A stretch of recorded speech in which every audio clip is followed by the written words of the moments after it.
नमस्कार। तो मैं सरोज स्वागत करती हूँ आपका आज की इस क्लास में। और आज की जो क्लास है वो है सीटेट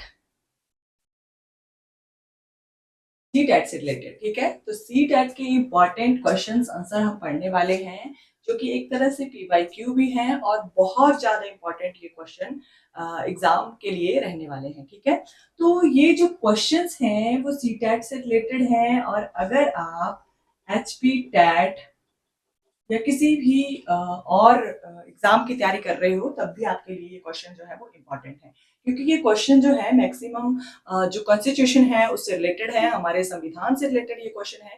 तो आपको पता है कि संविधान से रिलेटेड क्वेश्चंस जो हैं वो मैक्सिमम हर एग्जाम में ही पूछे जाते हैं।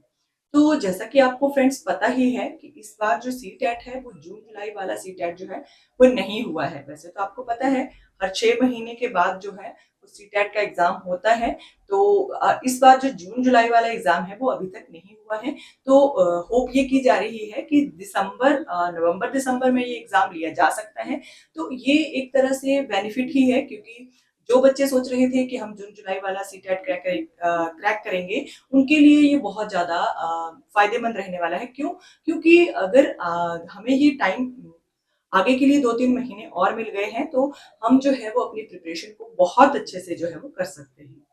इसी प्रिपरेशन को और इसी होप के साथ कि आपका जो एग्जाम है वो क्रैक हो जाएगा, अगर आप बहुत अच्छे से तैयारी कर रहे हो, बहुत अच्छे से पढ़ाई कर रहे हो, तो इसी लिए मैं आपके लिए बहुत ज्यादा इंपॉर्टेंट क्वेश्चंस जो हैं वो लेके आई हूँ। ठीक है, और मैंने अपने चैनल पर एक सीटेट से रिलेटेड एक वीडियोस बहुत सारे डाले हुए हैं।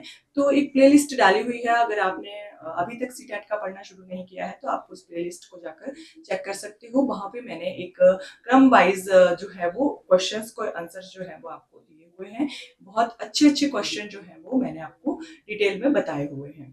तो आज की क्लास शुरू करते हैं। आज की क्लास में जो फर्स्ट क्वेश्चन रहने वाला है, और ये क्लास जो है ये है एसएसटी से रिलेटेड, क्योंकि आपको पता है एसएसटी से लगभग 60 क्वेश्चन जो है वो एग्जाम में पूछे जाते हैं।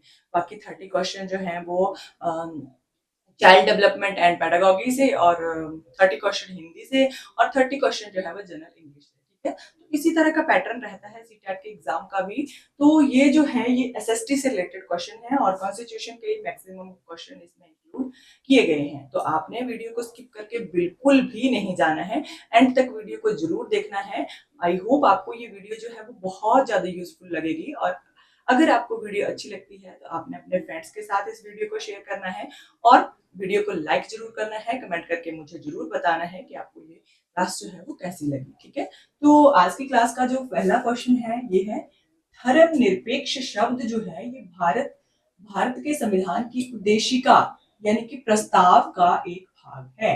ठीक है, तो धर्मनिरपेक्ष शब्द जो है ये कब से भारत की प्रस्तावना का एक भाग जो था वो बना था। ठीक है, इस क्वेश्चन में ये पूछा गया है।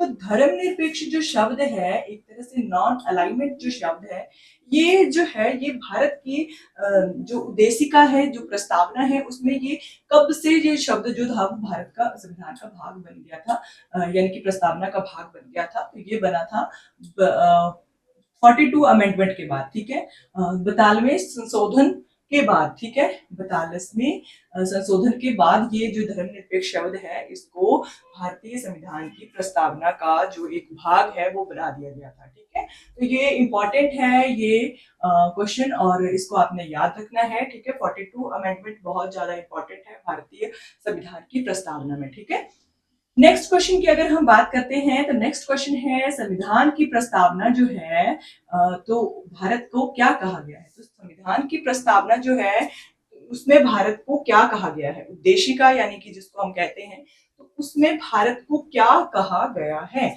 उसमें भारत को समाजवादी, लोकतांत्रिक और धर्मनिरपेक्ष गणराज्य जो है वो कहा गया है। ठीक है, ये आपने याद रखना है। और ये जितने भी वर्ड्स हैं इनको 42 अमेंडमेंट जो हुई थी उसमें ही ये इन शब्दों को जोड़ा गया था। ठीक है, 42वें संवैधानिक संशोधन में ही इन शब्दों को उद्देशिका में जो था वो जोड़ा गया था। ठीक है, तो ये 2-3 शब्द हैं, समाजवादी, लोकतांत्रिक और धर्मनिरपेक्ष गणराज्य। ठीक है, ये आपने याद रखने हैं।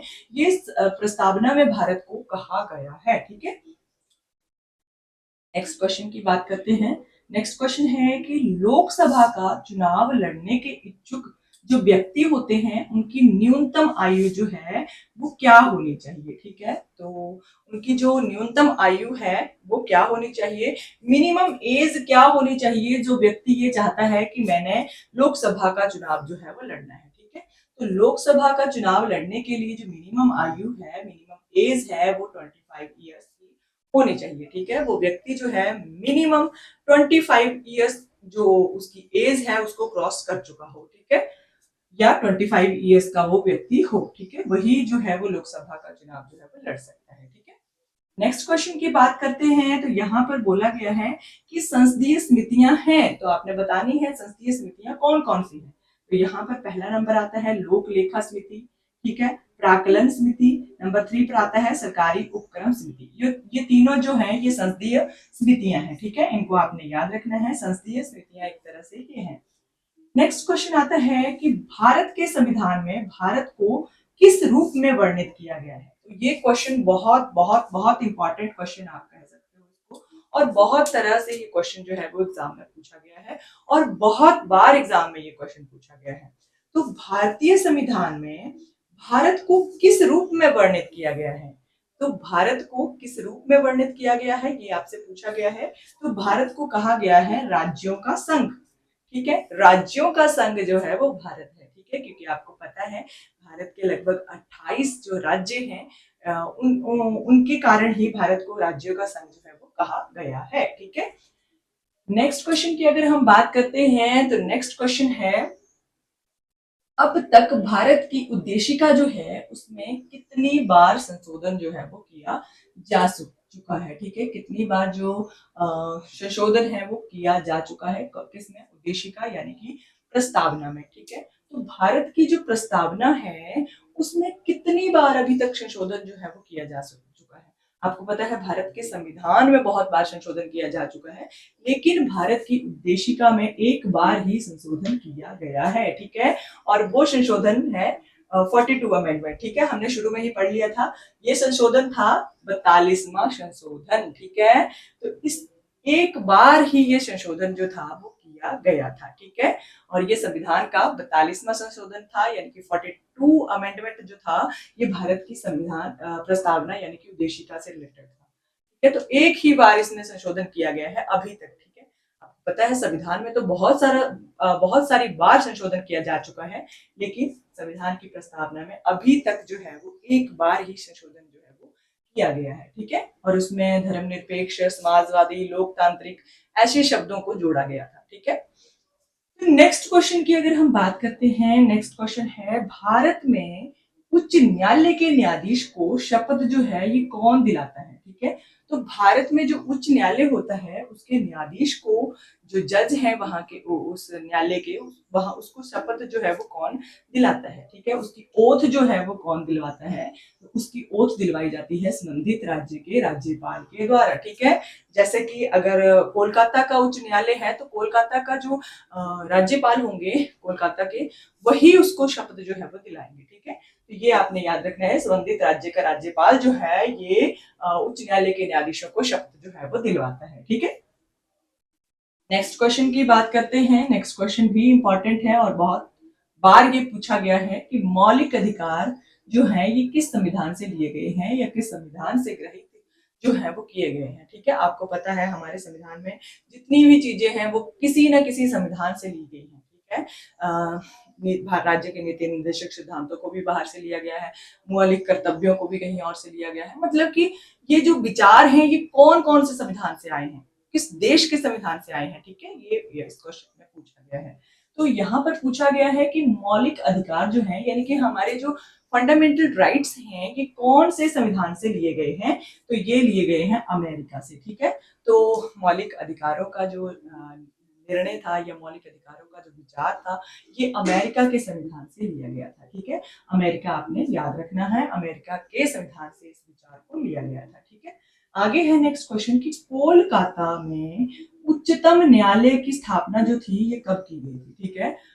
तो जो कोलकाता है वहां पर जो है उच्चतम न्यायालय की स्थापना कब की गई थी, ठीक है, कौन से वर्ष में की गई थी या किसके जो अधिनियम था उसके तहत की गई थी। तो ये था 1773 का यामक अधिनियम, ठीक है। 1773 का विनियामक अधिनियम जो था उसके तहत कोलकाता के उच्चतम न्यायालय की स्थापना जो थी वो की गई थी, ठीक है। ये आपने याद रखना है। नेक्स्ट क्वेश्चन की बात करते हैं तो यहाँ पर पूछा गया है कि कौन सा जो अधिनियम है ये मॉन्टेग्यू चेम्सफोर्ड रिपोर्ट पर आधारित था, ठीक है। तो कौन सा जो अधिनियम था ये मॉन्टेग्यू चेम्सफोर्ड रिपोर्ट पर आधारित था, तो ये अधिनियम था भारत सरकार अधिनियम 1919, ठीक है। भारत सरकार अधिनियम जो था 1919 ये मॉन्टेग्यू चेम्सफोर्ड रिपोर्ट पर ये आधारित था, ठीक है। तो नेक्स्ट क्वेश्चन की बात करते हैं। नेक्स्ट क्वेश्चन है भारतीय संविधान की विशेषताएं क्या क्या हैं, ठीक है। वैसे तो भारतीय संविधान में बहुत ज्यादा विशेषताएं पाई जाती हैं, लेकिन हमने जो है उनमें से मेन मेन कुछ बतानी है, ठीक है। तो भारतीय संविधान की विशेषताएं आपने बतानी है, संविधान की यानी कि कॉन्स्टिट्यूशन की आपने कैरेक्टरिस्टिक्स बतानी है क्या क्या है। तो ये एक लिखित संविधान है, ठीक है। यह लिखित संविधान है, ठीक है। आपको पता है संविधान को एक बहुत बड़े दस्तावेज के रूप में लिखित रूप में रखा गया था, ठीक है। क्योंकि आपको पता है बहुत सारे देशों का संविधान जो है वो अलिखित है, ठीक है। तो अलिखित संविधान में ऐसा होता है कि बहुत सारी चीजें जो हैं वो कई बार उनको बताना बहुत ज्यादा मुश्किल हो जाता है या उनको याद रखना बहुत ज्यादा मुश्किल हो जाता है। लेकिन भारत का संविधान जो है ये लिखित संविधान है और ये पूरे विश्व में सभी संविधानों में से सबसे लंबा संविधान है, ठीक है। सबसे विस्तृत संविधान इसको कहा जा सकता है, ये भी एक तरह से इसकी विशेषता है, ठीक है। एक तो लिखित है और दूसरा ये सबसे जो है विस्तृत संविधान है पूरे विश्व के संविधानों में से, ठीक है। नेक्स्ट यहाँ पर पूछा गया है ये अनुनय है लेकिन अनुगम्य भी है। ये अनुनय है लेकिन अनुगम्य भी है। अब इस चीज का मतलब मैं आपको बताऊं तो अनुनय है मतलब कि इसमें संशोधन किया जा सकता है, ठीक है। ये जो संविधान है हमारा इसमें संशोधन किया जा सकता है, ठीक है। इसको लचीला संविधान हम कहते हैं, ठीक है। ऐसा नहीं है कि जो संविधान के रूल्स एंड रेगुलेशंस बन गए हैं उनको हम संशोधित जो है वो नहीं कर सकते हैं। संविधान को जो जितने भी कानून बनाए गए हैं या जितने भी नियम बनाए गए हैं उनमें हम संशोधन कर सकते हैं, लेकिन अनुगम्य भी है। तो अनुगम्य यानी कि जो मूल संविधान था उसमें हम छेड़छाड़ नहीं कर सकते हैं। उस लाइन को हम एक बार संशोधित कर सकते हैं, ठीक है, लेकिन हम उसको चेंज नहीं कर सकते। वो लाइन संविधान में रहेगी ही रहेगी, ठीक है। जो कानून बन गया है वो रहेगा ही रहेगा, लेकिन हम उसको चेंज कर सकते हैं, हम उसमें संशोधन कर सकते हैं, ठीक है। इस चीज का मतलब ये है कि ये संविधान जो है भारत का ये अनुनय तो है लेकिन अनुगम्य भी है। लेकिन जो मूल संरचना की गई थी संविधान की उसको हम चेंज जो है वो नहीं कर सकते हैं, ठीक है। उसमें हम संशोधन तो कर सकते हैं लेकिन उसको हम चेंज नहीं कर सकते हैं। उसके कुछ ही नियम या कानून हैं उनको हम संशोधित कर सकते हैं, ठीक है। जो बहुत सारी चीजें हैं उनको हम नहीं हटा सकते हैं, ठीक है। तो आई होप आपको ये मतलब समझ में आ गया होगा कि अनुनय और अनुगम्य का मतलब अनुनम्य का अर्थ जो है वो क्या हुआ। तो अनुनय मतलब संविधान में संशोधन कर सकते हैं और अनुनम्य मतलब कि हम उसके मूल संरचना में संविधान संशोधन जो है वो उस मूल संरचना को हम नहीं हटा सकते हैं, ठीक है। तो ये संविधान की विशेषताएं हमने पढ़ ली हैं। नेक्स्ट क्वेश्चन की बात करते हैं। तो नेक्स्ट क्वेश्चन में पूछा गया है कि संविधान के अनुसार संविधान के कौन से अनुच्छेद में विधिक क्षमता यानी कि कानून के सामने समानता की बात कही गई है, ठीक है। तो ये इंपॉर्टेंट है और आपको पता है अगर आपने फंडामेंटल राइट्स पढ़ लिए होंगे तो आपको पता है ये हमारा जो है फर्स्ट फंडामेंटल राइट भी है, ठीक है। तो विधिक समता यानी कि कानून के सामने जो है सभी व्यक्ति समान हैं, ठीक है। तो ये कौन से अनुच्छेद में रखा गया है, इसको अनुच्छेद 14 यानी कि 14 आर्टिकल 14 में इस चीज को कहा गया है कि विधिक समता का जो हर नागरिक है वो अधिकारी है। कानून के सामने जो है वो हर जो नागरिक है भारत का वो एक जैसा है, ठीक है। ऐसा नहीं है कि अगर आप भारत के प्रधानमंत्री हो, भारत के राष्ट्रपति हो तो आपके लिए अलग से कानून बनाए जाएंगे, या आप भारत के एक मजदूर वर्ग से संबंधित हो, आप घरों में झाड़ू पोछा लगाने वाले हो तो आपके लिए अलग कानून होगा। ऐसा नहीं है कि जो अपराध राष्ट्रपति या प्रधानमंत्री के द्वारा भी अगर किसी प्रकार का अपराध किया जाता है तो उनको भी वही सजा दी जाएगी जो एक आम नागरिक को दी जाती है, ठीक है। तो ऐसा बिल्कुल नहीं है कि कानून की नजर में सबके लिए अलग अलग कानून है, ठीक है, उच्च वर्ग के लिए अलग, निम्न वर्ग के लिए अलग या मध्यम वर्ग के लिए अलग, ऐसा बिल्कुल भी नहीं है। कानून की नजरों में सभी नागरिकों को एक समान देखने की जो नियम है वो बनाए गए हैं, ठीक है। चाहे आप कितने बड़े से बड़े बिजनेसमैन भी हो या आप छोटे से छोटे वर्ग के भी हो, तो आपके लिए जो जिस अपराध की सजा जो बनती है, उसी अपराध की वही सजा जो है वो आपको दी जाएगी, ठीक है। तो कानून के सामने जो है वो सभी नागरिक समान है, ठीक है। तो उदाहरण के तौर पर अगर मैं आपको बताऊं तो जैसे कि अगर ट्रैफिक रूल्स हैं, अगर उनको कोई बहुत बड़ा बिजनेसमैन भी तोड़ देता है तो उसको भी वही चालान भरना पड़ेगा, और एक छोटा सा वर्ग का व्यक्ति जो एक मजदूर वर्ग से संबंधित है, अगर वो भी ट्रैफिक रूल्स को तोड़ता है तो उसको भी वही जुर्माना जो है वो भरना ही पड़ेगा, ठीक है। तो ये आई होप आप समझ गए होंगे कि विधिक समता यानी कि कानून के समान समता जो है ये इसका मतलब क्या होता है, ठीक है। आर्टिकल 14 में ये बात कही गई है कि संविधान के सामने जो है वो सभी नागरिक एक जैसे ही रहेंगे, ठीक है। सभी को एक जैसे ही अधिकार और सभी को एक जैसे ही कर्तव्य या सभी को एक जैसा ही ट्रीट जो है वो किया जाएगा, ठीक है। तो नेक्स्ट क्वेश्चन की बात करते हैं। नेक्स्ट क्वेश्चन है कि संविधान के अनुच्छेद 5 से 11 तक किस पहलू से संबंधित हैं? तो 5 to 11 जो है संविधान के आर्टिकल्स, ये किससे संबंधित हैं, किससे रिलेटेड हैं, ठीक है, किस पहलू से रिलेटेड हैं? तो ये है भारत की नागरिकता से संबंधित, ठीक है, भारत की सिटीजनशिप से ये संबंधित है, ठीक है।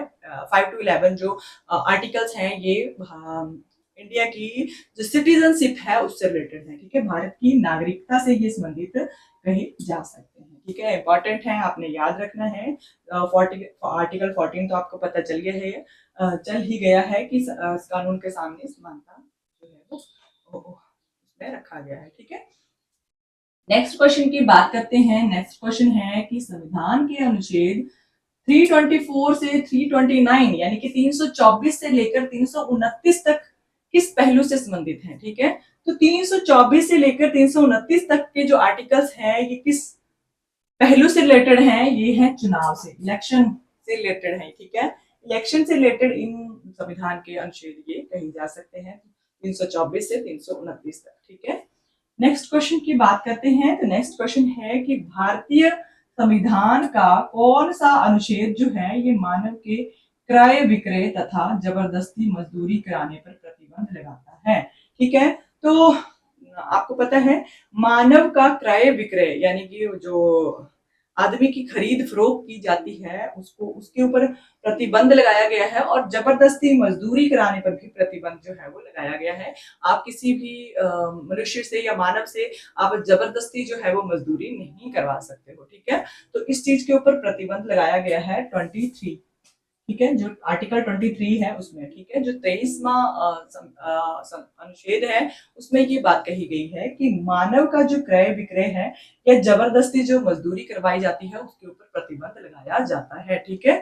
तो ये भी हमारा एक तरह से फंडामेंटल राइट है, ठीक है, इसको भी आपने याद रखना है। आपको ये चीज भी पता चल गई कि जो फंडामेंटल राइट्स का जो एक तरह से थॉट है उसको कहाँ से लिया गया है, उसको अमेरिका के संविधान से लिया गया है। और आपको ये पता चल गया कि 5 से 11 तक में भारत की नागरिकता है। आर्टिकल 14 में कानून के सामने समानता की बात कही गई है। आर्टिकल 324 से 329 तक चुनाव है, इलेक्शंस हैं, और जो भारत के उच्चतम न्यायालय के न्यायाधीश जो है वो उनकी नियुक्ति जो है या उनकी शपथ जो है वो कौन करता है?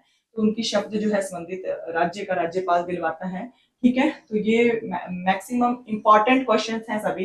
अगर आप नोट्स बनाते हो तो आपने इन क्वेश्चंस को नोट बनाकर जरूर रख लेना है।